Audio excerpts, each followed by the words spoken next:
Welcome back to Jeff Holsh Fine Art Photographer YouTube channel, and today I'm doing an unboxing of something that I've been waiting for a long time to get. So let's get into it.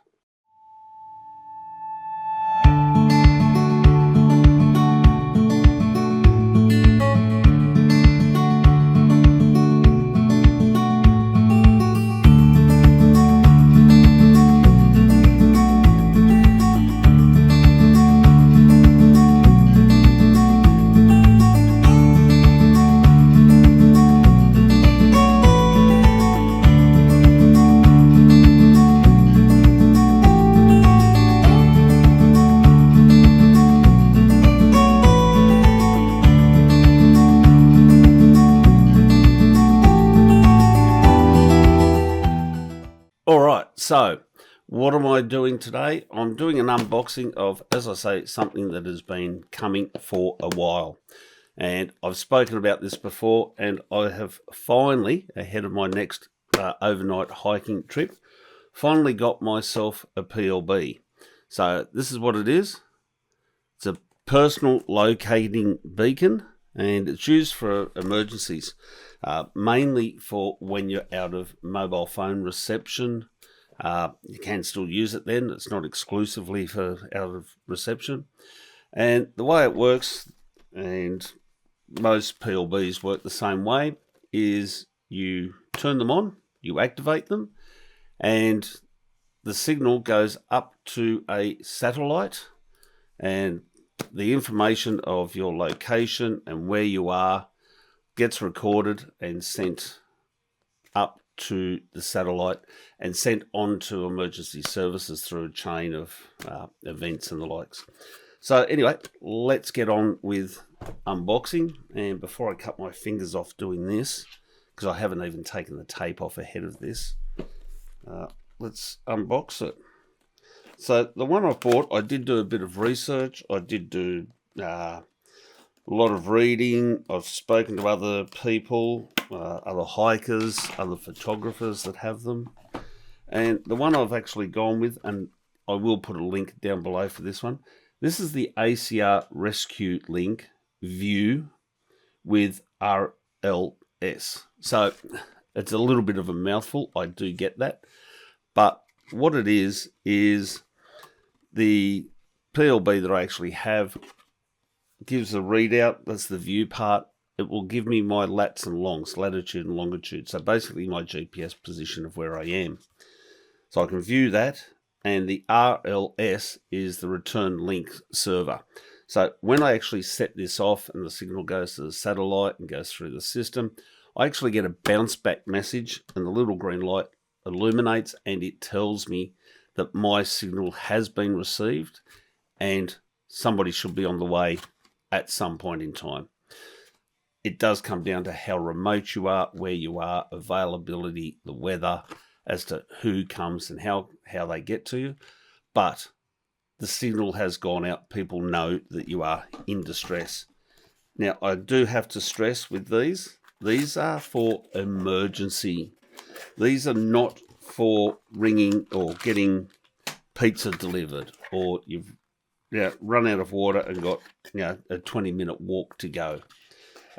Trust me, some of the things that people do actually use these for and set these off for is just quite astounding. So anyway, so that's it. That's unboxed. So as you can see, it's a fairly small little device. The whole idea is it's not overly big and complicated and bulky. We don't want that for hiking. It's just no good when we do actually do hiking. So, as I say, that's it. You can see the screen on it right here. Okay. Now, there is a test mode on here, and they do recommend you test these regularly to make sure the battery and everything works. This has a 5-year battery life, so it should be good for 5 years. When it is activated, it will send the GPS signal every 50 seconds for 28 hours. And I have checked with the manufacturer with this one. This particular model is, it updates. So as you hike, as you move and relocate, if you are trying to hike your way out, it resends those latitude and longitudes, lats longs, up to satellite and updates the search parties. So they will actually be able to track where you are, where you're heading. But it's ideal not to. You really should stay put where you are. Now, there is a little bit of a trick to activating these. You do need to turn them on. You do need to undo the aerial and sit them flat with the aerial pointing up. It's all in the instructions. The instructions are very, very simple and easy. There's a lot of information on the web about them. And you do need to have them fairly visible to the sky. The other thing with this particular model is it has a strobe, so it does help aircraft locate you in the bush. They can see the strobe. And this particular model has an infrared strobe. So pilots, if they're using infrared night vision and the likes, they can see the strobe, the infrared strobe, and home in on you there that way as well.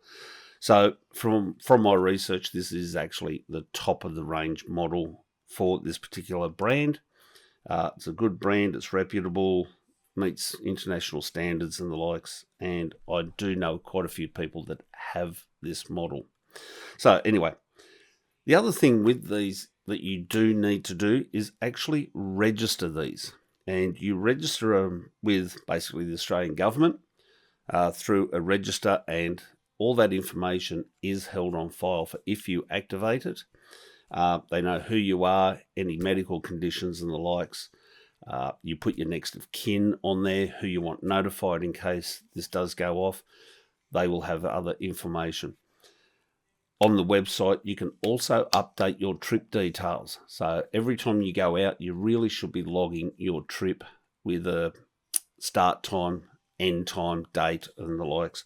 Roughly where you're going. I know people do deviate a bit, but at least be fairly specific with where you're going. So if this does go off, it narrows down the time and the response time. The authorities get that information and go, right, it's this time, he should be there. And if that correlates with this, it confirms the signal. Quite often, these might go off in a tip because somebody's just thrown them away. It's end of life. They'll get activated and they waste time going to the tip. But if it lines up with a trip, well, then it confirms that you are on a trip and you are more than likely in distress and need help. So the next part of my video is actually going to just quickly show you the registration process. So let's jump over to my screen here and do the registration. So I haven't actually registered this one yet, and I'm not going to register it fully while we're on the chat here, while I'm recording, because there is information in there, phone numbers, addresses, and people's names and the likes.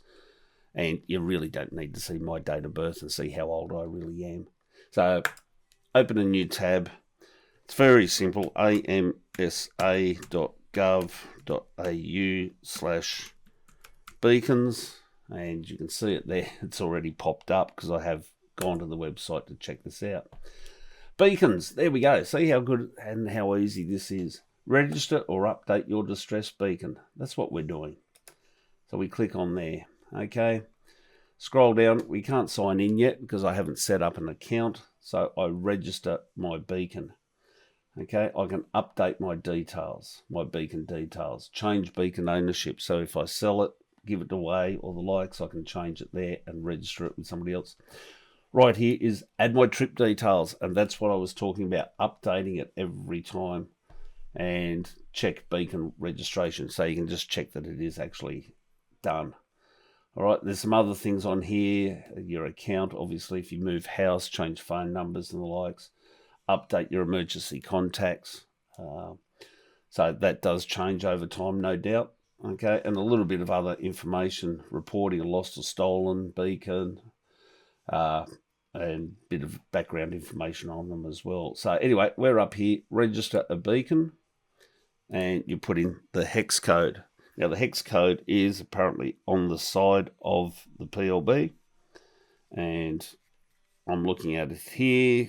It's got numbers and letters, and the date of manufacturer as well. So the battery expiry date on mine, as you can see here, is actually the 6th, 2008. I don't know if that's actually coming up, if that's visible there for you. So you know when that actually needs to be disposed of. So I'm going to get just over 3 years out of it. I'm happy with that. I'd rather get rid of it before the battery does run flat. But anyway, so that's it. That's all there is to actually registering. As I say, I'm not going to go through the full process here. I'll put a link to this website as well down below in the comments for you. If you do have a PLB, I do recommend registering and updating your trip details each time. If you've got questions on anything that I've said or done in this, I'm more than happy to have a chat. If you've got feedback on PLBs or an experience where you've had to use it, I'd love to hear it. More so out of just knowledge and experience as to how it actually went. I'm not after personal details of what happened, how it happened, or what went wrong, or the injuries and the likes. More so, these are like a car insurance. It's the type of thing that you buy that you really don't want to use. Okay, so this is the last thing that I would want to be using, because that means something bad's happened. Okay, it basically means that I'm incapacitated, I'm injured, I'm sick to the point that I can't get myself out of wherever I am. Or if I'm hiking with other people, something's happened to them as well. So anyway, as I say, love to hear your feedback and comments below and any stories that you have on actually using one. So until next video, thanks for tuning in. Don't forget, subscribe, notifications, all of that, the usual stuff. If you're here on YouTube, you know it. If you're watching this through my other socials where I do share the link, don't forget you can subscribe to the channel and get the updates as well. And I've got more videos coming as well. So thanks for that. I will talk to you all later. Bye for now.